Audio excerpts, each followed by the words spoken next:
Park सिद्धांत क्या है? एक प्रश्न है।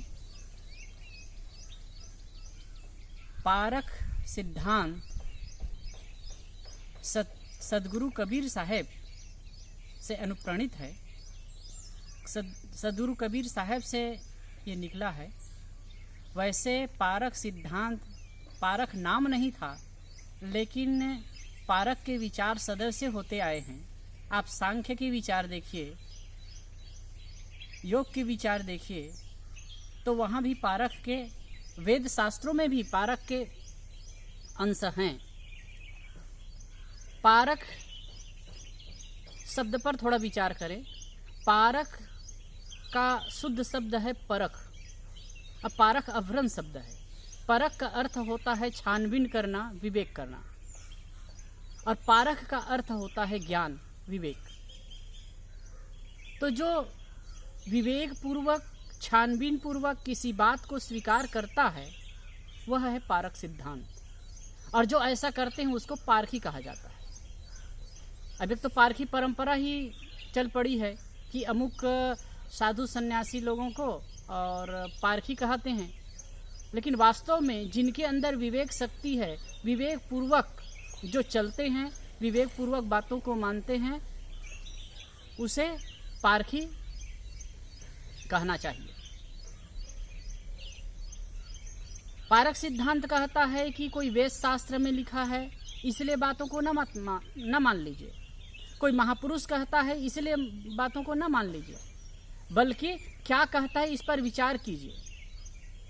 जैसे कि सदगुरु कबीर की एक साखी है, साचा शब्द कबीर का हृदय देखु विचार, चित्तहु दे समझे नहीं मोहि कहत भयल युग चार। साचा शब्द कबीर का, साहेब जी तो उद्घोष करते हैं, डंके की चोट पर कहने वाले हैं, और इसमें कहते हैं कि मेरे जो शब्द हैं सत्य के परिचायक हैं, सत्य तत्व के परिचायक हैं। लेकिन उसे यूं ही मत मान लीजिए। हृदय देखो विचार, साहेब यहाँ भी विचार करने की बात करते हैं, यहाँ भी समझ करने की बात करते हैं। कहते हैं कि आप विचार पूर्वक समझिए, विचार कीजिए कि वास्तव में ये सत्य के परिचायक हैं कि नहीं।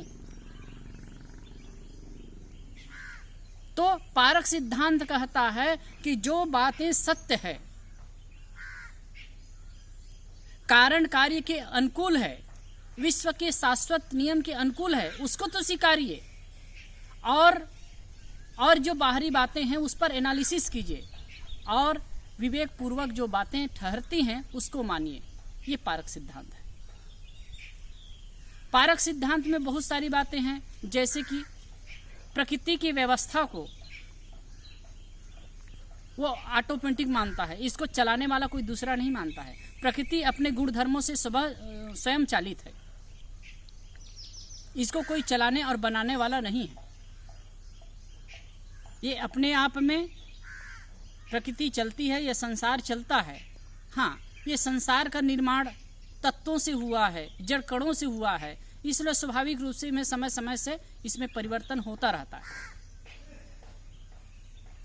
दूसरी बात कि जो प्रकृति है ये एक सिरे से कभी समाप्त नहीं होती, बल्कि आंशिक रूप से परिवर्तन होता रहता है। और दूसरी बात, पारक सिद्धांत कहता है कि जड़ और चेतन ये दो सत्ता अनादि और अनंत है। जड़ तत्वों से जड़ात्मक सृष्टि होती है, और जड़ चेतन के सम्मिश्रण से जड़ चेतनात्मक सृष्टि होती है। जैसे हम संसार में जो कुछ भी देखते हैं, जो प्राकृतिक रूप से बनता है, उसको हम जड़ात्मक सृष्टि कर सकते हैं, और जिसमें मनुष्य का या कोई प्राणी का हाथ होता है उसे हम जड़ चेतनात्मक सृष्टि कर सकते हैं।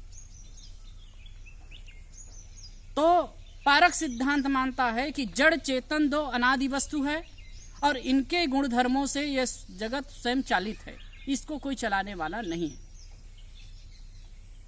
दूसरी बात, मनुष्य के ऊपर कोई देव गोसैया नहीं है जो उसे सुख दुख देने वाला है, कोई ईश्वर परमात्मा नहीं है जो सुख दुख देने वाला है। उसे अपने जीवन में सुख दुख मिलते हैं अपने कर्मों से। वो मनुष्य स्वयं अपने कर्मों का कर्ता और विधाता है। कर्मों के अनुसार ही उसे सुख दुख होता है। और कहीं भी किसी भी परिस्थिति में उसे दुख मिल रहा है तो कहीं ना कहीं उसका कर्म ही उत्तरदायी होता है। और कर्म को सुधार करके वो अपने आप को ऊपर उठा सकता है। भूत प्रेत देवी देव जिंद चुड़ैल मणि मसान शकुन अपशकुन, पारक सिद्धांत एक सिरे से इसको नकारता है। वास्तव में देखा जाए तो आज समाज, पढ़ा लिखा समाज भी इन सब बातों में इतना गिरफ्त है और नाना प्रकार के पंडित पुजारियों के बकुजाल में फंस करके उलझा हुआ है। ये आश्चर्य की बात है। पारक सिद्धांत इसको काट करके साफ करता है, अलग करता है। और एक सुंदर सी बात कही जाती है, कर्म तुम्हारा अच्छा है तो किस्मत तुम्हारी दासी है, धर्म तुम्हारा अच्छा है तो घर में मथुरा काशी है, कर्म धर्म दोनों अच्छे तो जीव रहा अविनाशी है, कर्म धर्म दोनों बिगड़े तो गले में यम की फांसी है। तो पारक सिद्धांत मानता है कि कर्म तुम्हारा अच्छा हो, तुम अच्छा कर्म करो, तुम्हारे ऊपर कोई ऐसे करता धरता नहीं है जो तुम्हें सुख दुख देता हो। यदि तुम्हारा कर्म पवित्र है, यदि तुम्हारा जीवन पवित्र है तो कोई दुनिया में ऐसी ताकत नहीं है जो तुम्हें दुख दे सके। अब यदि तुम्हारा कर्म गंदा है तो दुनिया में ऐसा कोई ईश्वर परमात्मा भी नहीं है जो तुम्हें सुख दे सके। और तीसरी बात है, मनुष्य अपने कर्म संस्कारों की मूर्छा को काटकर, अपने अज्ञानता को तोड़ करके इसी जीवन में मुक्ति का आनंद ले सकता है, इसी जीवन में मुक्ति प्राप्त कर सकता है। और मुक्ति के लिए किसी के आशीर्वाद या कृपा से कुछ होने वाला नहीं है। किसी के आशीर्वाद या किसी के कृपा से मुक्ति होगी ऐसी बात नहीं है। मुक्ति का सीधा अर्थ है, पारक सिद्धांत करता है, मोह का क्षय हो जाना, बंधनों का कट जाना। राग और द्वेष प्रबल बंधन है और इनका टूटना, इनका कट जाना ही वास्तव में मुक्ति है। अब इसको आदमी समझ पूर्वक, विवेक पूर्वक इसी जीवन में कर सकता है और मुक्त हो सकता है। एक बात और पारक सिद्धांत में एक स्वीकृत है कि मनुष्य न कोई जन्म से ऊंच है और न नीच है, क्योंकि सबकी पैदाइश एक जैसी होती है। सभी एक प्रकार से माँ बाप से पैदा होते हैं, सभी का शरीर माँ के गर्भ में रजवीर्य से बनता है और सभी एक प्रकार से पैदा होते हैं। तो ना तो जन्म से कोई बड़ा है और ना जन्म से कोई छोटा है, बल्कि अपने कर्मों से छोटा बड़ा होता है। जो कोई व्यक्ति मनुष्य को उसकी जाति पूछकर उसका आकलन करता है तो एक प्रकार से पाप है। तो हमें मानव को मानव की दृष्टि से देखना चाहिए। सभी मानव एक समान हैं और वो अपने कर्म के अनुसार अपनी गति बनाता है। इसीलिए किसी भी मनुष्य के प्रति छूत-छात की भावना, ऊंच नीच की भावना जो करना है, ये महापाप है। इसलिए पारक सिद्धांत इस बात को दृढ़ता से स्वीकार करता है कि किसी के प्रति भी ऊंच नीच और भेदभाव की भावना न लाई जाए। तो ऐसी कई सारी बातें हैं पारक सिद्धांत स्वीकारता है। मैंने आज थोड़ी चर्चा की कि पारक सिद्धांत क्या है। वैसे परक शब्द का अभ्रंश है, तो इसका अर्थ होता है विवेक पूर्वक छानबीन, किसी बात को समझना, उसके तह तक जाना। मतलब विवेक पूर्वक इस सत्ता को समझना, विवेक पूर्वक जीवन जीना और विवेक पूर्वक व्यवहार करना, यही पारक सिद्धांत है। धन्यवाद आप सबको।